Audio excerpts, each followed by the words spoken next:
ఇక మాజీ మంత్రి అంబటి రాంబాబు మీడియాతో మాట్లాడుతున్నారు. ఇప్పుడు ఆ లైవ్ చూద్దాం. తెలుగు పత్రిక బాగా సర్క్యులేషన్ ఉన్నటువంటి పత్రిక.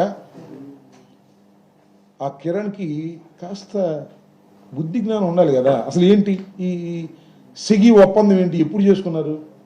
2021లో జగన్మోహన్ రెడ్డి గారు ఒప్పందం చేసుకున్నారు. అప్పుడు ఈయన లేడు, ఎవరు ఆర్పి గుప్తా అప్పుడు లేడు. 2023లో ఆర్పి గుప్తా వచ్చాడు. ఆయన ఎందుకు ఆయన్ని వాళ్ళ అభ్యంతరంగా తొలగించారు. ఎందుకు తొలగించారు అనేది 4-5 రోజుల క్రితమే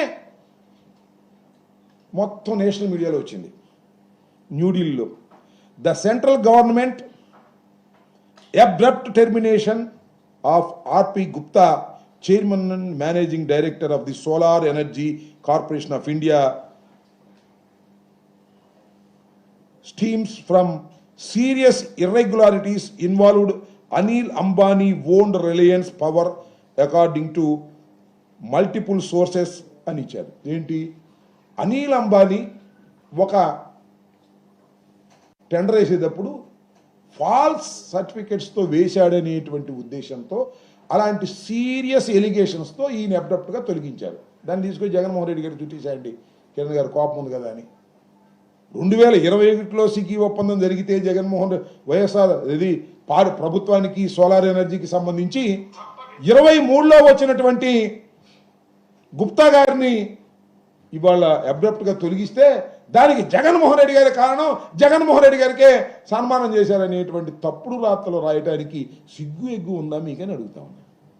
ఇలాంటి ఈనాడు, ఆంధ్రజ్యోతి ఇలాంటి వాటిని పెట్టుకునే కదా చంద్రబాబు నాయుడు గారు అసలు ప్రపంచంలో ఏం జరుగుతుందో తెలియకోకుండా ఈ పొగట్టలు, ఈ విమర్శలు చూసి ఇదే జరిగిపోతుంది అనేటువంటి భ్రమలో ఇవాళ చంద్రబాబు నాయుడు గారి కూటమి ప్రభుత్వం ఉండటం చాలా దురదృష్టకరమైనటువంటి పరిణామం అని కూడా ఈ సందర్భంగా నేను చెప్తున్నాను. నేను మరొకసారి చెప్పేది ఏంటంటే, చంద్రబాబు నాయుడు గారికి చాలా అపారమైనటువంటి మీడియా బలం ఉంది.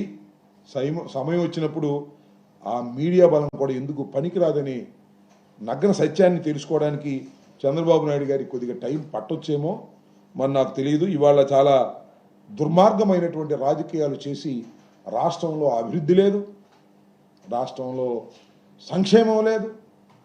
మాట్లాడితేనేమో అమరావతి అంటాడు, 52,000 తీసుకొచ్చాడు. నిన్నేదో వర్షాకాలంలో వేసవికాలంలో వర్షం పడితే అవన్నీ మునిగిపోయినాయి అంట.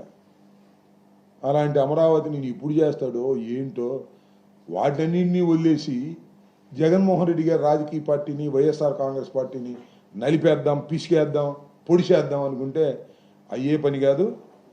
సంవత్సరం అయిపోయింది, ఇంకా 4 సంవత్సరాలు ఉంది. వీటన్నిటిని భరించగలిగిన శక్తి వైఎస్ఆర్ కాంగ్రెస్ పార్టీకి ఉంది. వీటన్నిటిని ఎదుర్కొంటామని కూడా ఈ సందర్భంగా మీ ద్వారా రాష్ట్ర ప్రజానీకానికి విన్నవించుకుంటున్నాను. మీ ద్వారా చంద్రబాబు నాయుడు గారికి హెచ్చరిస్తున్నాను. పులి మీద స్వారీ చేస్తున్నావు చంద్రబాబు నాయుడు గారు. నువ్వు మీ అబ్బాయి పులి దించిద్ది, మిమ్మల్ని తింటది, కాసుకోండి. ఎప్పుడు జరిగిద్దో ఏంటనేది మీరు టైం నిర్ణయిస్తుందని కూడా ఈ సందర్భంగా తెలియపరుస్తున్నాను. నా తర్వాత మాధవ్ గారు మాట్లాడతారు.